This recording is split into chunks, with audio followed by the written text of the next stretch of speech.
Modern Warfare 2, UMP-45. The UMP-45 didn't care what range you were at, it killed in the same number of bullets almost anywhere on the map. The damage drop-off was basically non-existent, it had barely any recoil, and with the suppressor, same damage profile.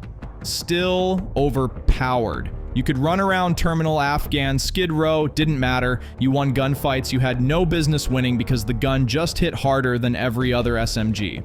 The UMP wasn't flashy, it wasn't crazy, it was just disgustingly reliable. The definition of broken without being obvious. Black Ops 3 VMP competitive patch, the BO3 VMP was the closest thing to cheating without actually cheating. Insane fire rate, great recoil control, fast ADS time, excellent mobility. It shredded ARs up close and outgunned other SMGs at mid-range. Players joked that the VMP was a better Vesper, and the Vesper was already busted. Even pros used it in situations where they should have used ARS, because it dominated nearly every gunfight. It was nerfed multiple times.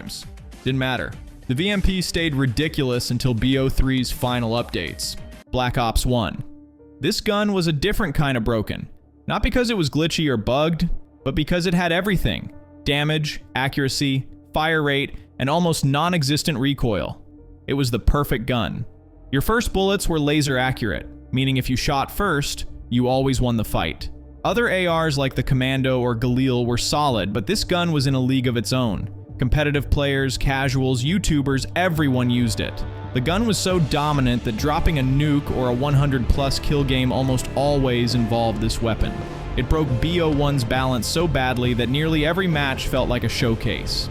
Black Ops 2, the pre-patch MSMC. The Black Ops 2 MSMC was the ultimate I don't care about balance gun. Fast fire rate, no recoil, high damage, ridiculous strafe speed. And the iron sights, clean and easy. This gun was so strong that at one point, competitive players considered GAing it because it completely erased the rest of the SMG class. The MSMC dominated every range it shouldn't have, melting up close and still winning gunfights against ARs at mid-range. And if you ran laser sight, good luck. Hipfire accuracy turned into a close-range aimbot. This weapon shaped early BO2 multiplayer. Every sweat used it, every casual hated it, and every lobby felt like a race to out-MSMC each other. It wasn't just broken, it was the identity of BO2's meta. Modern Warfare 2, 2009, the Akimbo Model 1887s. The original Model 1887 shotguns in Modern Warfare 2 weren't just strong, they were a war crime. People forget just how ridiculous these things were at launch. You could run Akimbo, hipfire, and delete someone from what felt like across the map. And I'm not exaggerating, these shotguns had sniper-level range. You could sprint into terminal, fire from 20 yards away, and insta-kill 2 people before they even knew you were there. Players dreaded hearing footsteps because if someone rounded the corner with dual 1880s, it was basically a guaranteed death. Infinity Ward ended up nerfing them multiple times, and even after the nerfs, they were still insane. If you used these guns in MW2, you ruined friendships, but you also had the time of your life. Modern Warfare 2019 M4A1 launch version. Modern Warfare 2019's M4 was dominance in weapon form, laser accurate, fast TTK, no recoil, incredible range, clean iron sights. Day 1 of the beta, people were already calling for nerfs. It was so good that for the first few months of the game, the M4 outclassed every other AR and even threatened SMGs up close. The competitive meta basically forced everyone to run the same setup. Casual lobbies felt like M4 Street Sweeper Simulator. Even after multiple nerfs, the M4 remained top tier for almost the entire game. World War II, the FG-42. I'm gonna be honest, fuck this game. At launch, the FG-42 was statistically one of the strongest ARS ever added to COD. It killed extremely fast, had almost no recoil, and outgunned SMGs at close range.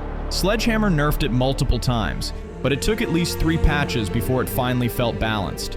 In early World War II tournaments, it was the only viable AR. Everyone ran it, everyone abused it, there was no competition. It's one of the clearest examples in COD history of a gun that simply shipped too strong and took too long to fix. Ghosts. Honey Badger. Ghosts had a weird meta, but one gun stood out. The Honey Badger. Built-in suppressor, amazing accuracy, high mobility, great 3-shot kill range. It basically let you run an SMG AR hybrid before that concept even existed. The integrated suppressor meant you could beam people while never showing up on the minimap. Combine that with Ghost's slower TTK and open maps, and the Honey Badger became a stealth death machine. It wasn't the most statistically busted weapon ever, but it was the most practically unstoppable gun in Ghosts for pub stomping.